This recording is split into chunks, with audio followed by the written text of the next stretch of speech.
Désir d'enfant, conception, grossesse, naissance et premiers mois, nos invités nous racontent leurs petites et grandes histoires dans Aternité. Aternité, c'est le podcast autour de la naissance, de la paternité et de la maternité. Je suis Clémentine, et lui, c'est Marc. On sait comment naissent les bébés, mais comment naissent les parents d'aujourd'hui ? Parce qu'il y a autant de réponses qu'il y a de parents, on vous propose de revenir sur ces chamboulements avec certains d'entre eux. Voici leur histoire.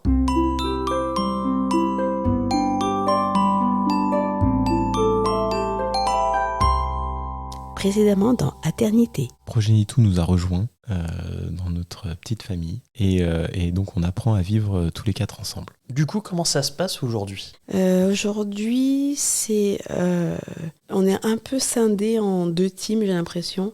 C'est-à-dire que moi, allaitant, je suis vachement avec Progenitou et Seb étant celui qui est le plus en forme. Et vachement avec progéniture parce qu'il faut l'épuiser cet enfant parce qu'il est plein d'énergie.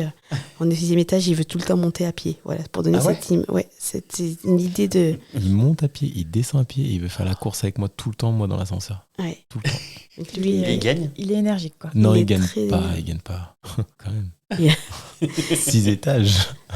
À descendre peut-être, à monter. Ouais, mais il est chaud. Hein. Ah ouais ? Il est bouillant, ouais, il est chaud. Non, il est plein d'énergie et du coup, je suis contente que Seb aille l'épuiser à faire du vélo, à faire des courses, des randos et tout, et que moi, je suis à la maison à donner des petites tétées. Ouais, donc 2 équipes Ouais, qui en font qu'une. C'est un mais, peu, ouais. Ouais, c'est un peu ça. Des fois, on échange un peu sur les moments où on peut pour que Progénie et tout te voit un peu, et puis pour moi aussi, parce que... Et puis même, ça fait du bien, même pour nous, ça fait du bien, quoi, parce que les petits, voilà, quoi. Après, c'est chaque chose en son temps. Là, Oui, c'est le c'est temps ça. de l'allaitement, et puis après, Ouais. ce sera sûrement autrement. Et après, peut-être que c'est notre orga, peut-être qu'on l'a fait de manière un peu organique. Il n'y a pas forcément réfléchi, ça s'est fait un peu Ouais, naturellement. Parce que aussi, il y a d'autres trucs, c'est que j'emmène progéniture à l'école le matin, ensuite je vais au travail, et quand je rentre du travail, je viens le chercher à l'école. Ok. Donc en fait, de manière logistique aussi, c'est plus simple alors. T'as adapté tes horaires, c'est ton entreprise qui t'a permis de l'adapter Ouais. ou... Ouais, ok. Ouais. C'est plutôt flex là-dessus. Ok. Donc ouais, j'ai cette chance-là. Trop bien, ouais. Bon, ça ne nous empêche pas que ça fait plusieurs mois que tous les soirs, on travaille le soir. Hein, Ouais. quand même. Et, quand les enfants sont couchés, mais bon. Ok. Mais au-delà de ça, en vrai, sinon, de par notre organisation et aussi le côté logistique, en fait, le fait qu'on soit scindé en 2 équipes, voilà, ça fait sens, quoi. Ok. Parce que, en fait, là maintenant, c'est une course au temps, quoi. Ouais. Le matin, Ouais. il faut répéter 25 fois, mets Mets ta tes veste, chaussures. mets ta Ah là veste, là, mets ta c'est- veste, Ouais, mets ta c'est veste, terrible. mets ta veste, brosse tes dents. Ouais. Ton slip, t'as mis ton slip ? Non, mets ton slip à l'endroit. Non, là, c'est pas l'endroit. Ensuite, tu as bien les fesses. Si t'as Ouais, bien oui. les fesses, t'as bien les chaussettes. Ouais. Et donc, et puis là, il commence progéniture commence à vouloir s'habiller lui-même tout seul. Donc, Ouais. bon, c'est le festival. Et donc voilà. Le matin, c'est une course complète. Le soir Le aussi. soir Parce aussi. que lui, maintenant, il gratte, il veut retarder le coucher. Ah alors ouais que... Ouais. À max. Donc voilà, bon, c'est toujours la course, mais donc le week-end fait vraiment du bien. Là, je sens que le week-end, waouh, on est cool, on est posé, on n'a plus d'horaire. Le matin, tout le monde se lève un peu à l'heure qu'il veut. Waouh, c'est quand même. Parce que l'école, ça te met un rythme, quoi. L'école, ça te met un rythme que tu dois respecter. Ouais, carrément. Ok. Est-ce que vous voulez qu'on passe aux questions ? Allez, passons aux questions. Trop Je bien. peux lire la première ? Vas-y. C'est Manon Naissance Magique Ah, qui te dit « Dis la vérité, Frangine, est-ce que le passage de 1 à 2 enfants, c'est hardcore ou ça va ?» ça va. Moi, c'était de 0 à 1 qui était le chamboulement de la vie. Mais de 1 à 2, moi, je trouve que ça va. Ben, je suis fatiguée. Mais on en parlait hier, en plus. On se dit, oui, on est fatigué parce que elle fait pas encore ses nuits, que là, la fatigue s'accumule un peu. Mais ça va, quoi. On n'est pas... Moi, je me rappelle que de 0 à 1, moi, je pleurais de fatigue très souvent. Je pleurais, je veux dormir, c'est pas possible. Et que j'arrivais pas à retrouver j'avais même pas 1 minute pour retrouver mes copines. Organisation, je découvrais tout. Donc, moi, en tout cas, c'était vraiment le grand l'ouragan dans la vie, le passage de 0 à 1. Et de 1 à 2, ben, ouais, je suis fatiguée, mais ça va. Attends, il y a un truc aussi, c'est que c'est un peu contextuel. C'est-à-dire que, imagine maintenant, inverse progéniture et progénitou. Un RGO en deuxième. Exactement. Ah, bah là par contre, Là, je meurs. Là, tu meurs, c'est t'exploses. cata, là. Là, c'est cata. Ouais, Cata t'exploses. complète. Ouais.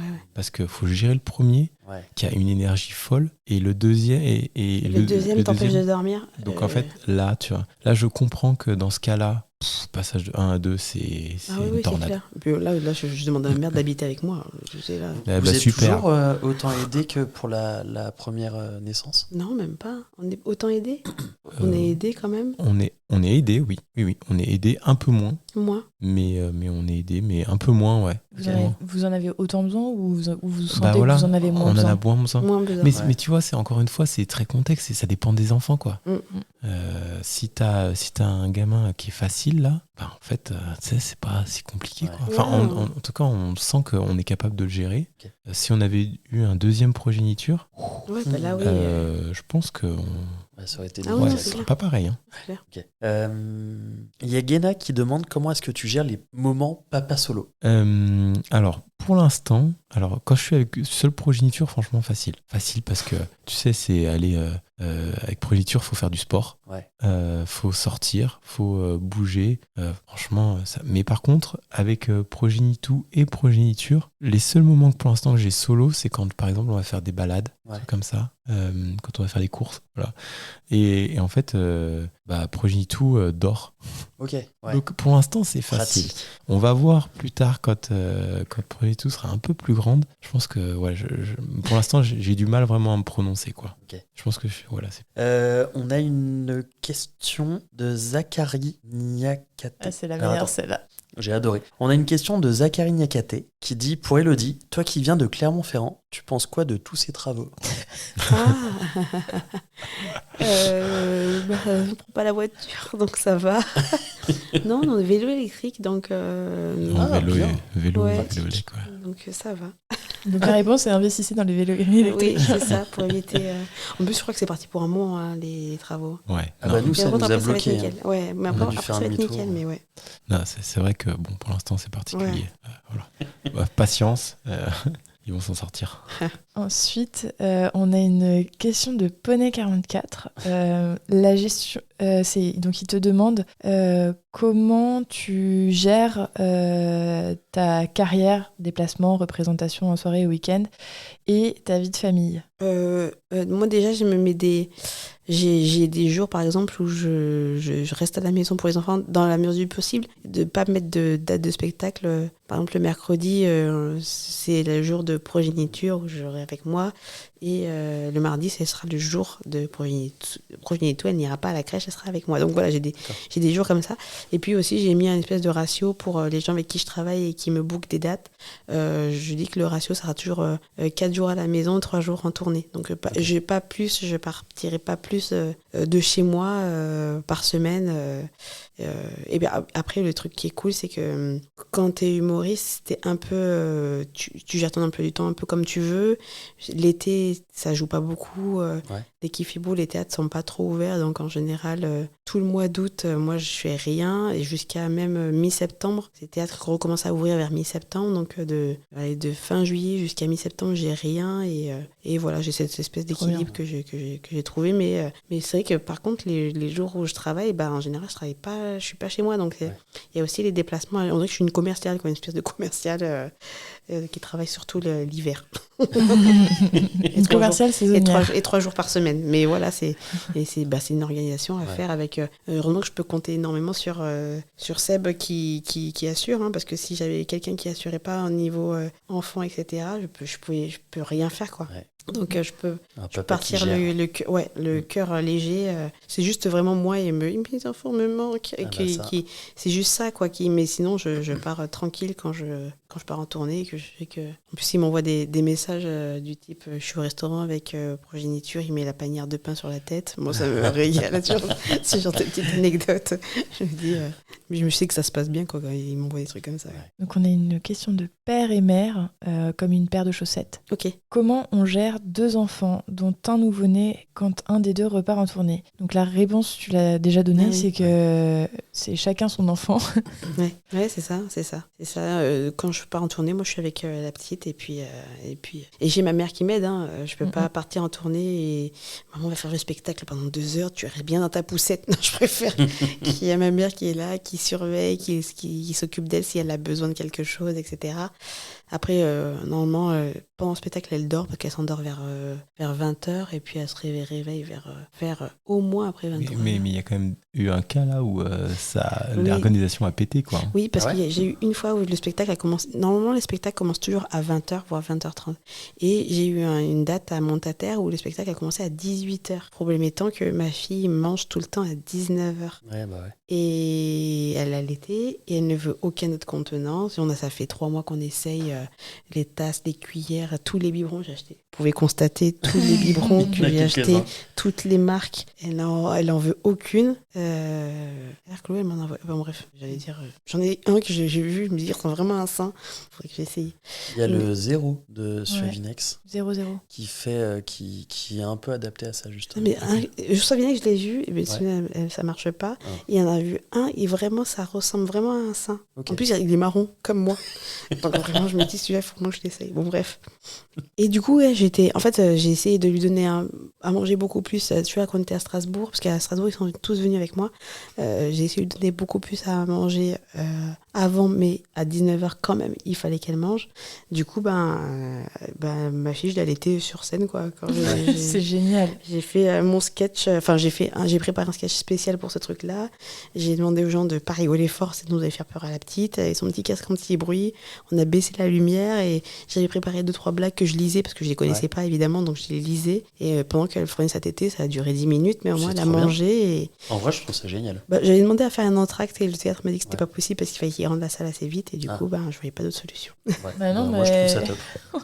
Bravo. C'est très très bien. Et alors, on a une dernière question, mais c'est plus, je pense, pour nous taquiner. C'est de Papa Poule, quoi. Non, je l'ai déjà dit. Ah oui. Papa Poule, qui, donc c'est un podcast, qui nous dit quel serait selon elle le meilleur podcast humoristico-parental. Mais t'as le droit de répondre aussi, Sébastien. Non, mais bon, c'est moi, une pique pour je nous, pas rentrer pour nous, quoi. là-dedans. Ils sont tous très très bien et exceptionnels. Non, Pour tous les écouter. Par contre, c'est vrai qu'il faut dire que quand tu deviens parent, souvent il y a plein de gens qui te conseillent plein de choses, etc. Ouais. Et ne serait-ce que juste, et parfois aussi tes parents, ou des personnes un peu plus anciennes qui n'ont pas connu, qui ont connu les joies de l'enfance, quoi, mais il y a très longtemps. En fait, je trouve ça plutôt. Ce que je trouve plus intéressant, c'est d'écouter les témoignages des autres. Les expériences. Les expériences, voir comment aussi on en chiait, quoi. Et je pense que ça apprend vachement plus. Et voilà, donc moi j'invite plutôt les gens à écouter plein de podcasts, quoi, à faire un peu toi aussi comme tu as fait pour Progenitou, à se renseigner à bloc sur ce qui existe. Et je pense que c'est voilà. De toute façon, il y a tellement plein d'expériences différentes qu'il y a plein de choses à choper à gauche, à droite. Plus donc, que de demander des conseils. Ouais. D'accord. Tu vas recommencer. Non, tu continues un spectacle en ce moment. Alors j'ai mon spectacle Future Grande donc c'est la dernière tournée, sa dernière année d'exploitation que je vais faire de ce spectacle-là sur l'année 2024-2025. Ok. Donc là j'ai des dates un peu partout. Tu veux les dire ? Oh là là, allez. C'est parti. je sors, parce que je les connais pas, alors je sors mon petit truc. Donc là, j'ai Metz qui arrive. Attendez, tournée Élodie, comme je suis quelqu'un organisé. J'ai Metz, après Lys, après Yssingeaux, Genève, Clermont-Ferrand, Luxembourg, Cannes, Auray, Quimper, Rennes, Laval, Nice, Sifour-les-Plages, Aubagne, La Réunion, Nivalac, Caen, Saint-Étienne, Labassé, Bordeaux, Marseille, Guadeloupe, Tiguéry, Toulon, Bruxelles et Strasbourg et Paris. Waouh. C'est énorme, je m'attendais pas à ça. Voilà, donc c'est les dernières fois où je passe dans ces villes-là. Donc pour ce spectacle. Toutes les billetteries ne sont pas encore ouvertes et c'est dans les tuyaux en fait les dates que je vous ai données. Il va y en avoir encore d'autres qui vont arriver, mais voilà, c'est quand la billetterie sera ouverte, foncez parce que c'est la dernière fois que j'aurai ce spectacle.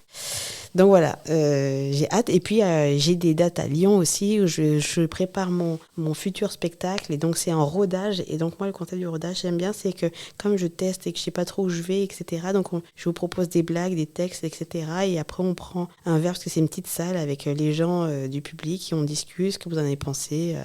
Voilà, donc j'aime bien un peu avoir le retour du Trop public C'est bien où au rodage. C'est où C'est au Boui-Boui, Boui-Boui tous les dimanches à 15h ou à 16h, je sais plus. Je crois que c'était à 15h. 15h, tous les dimanches 15h, Ouais. en pleine digestion. Ouais. Ouais.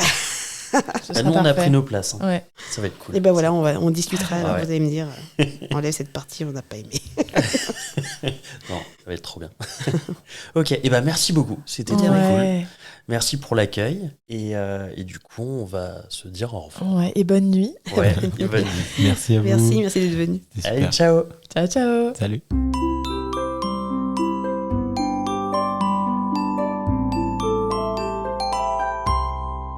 Merci de nous avoir écoutés. On espère que cet épisode vous a plu. C'est grâce à vos retours et à votre soutien qu'on continue à produire des épisodes. Pour nous aider, abonnez-vous, mettez un maximum d'étoiles et des commentaires dans les plateformes d'écoute qu'ils permettent. Vous pouvez aussi en parler à votre entourage et nous suivre sur les réseaux sociaux. Les liens sont disponibles en bas de la description. Si l'aventure vous tente et que vous avez envie de raconter votre histoire, contactez-nous via le site aternité.com. Sans accent évidemment. Bisous!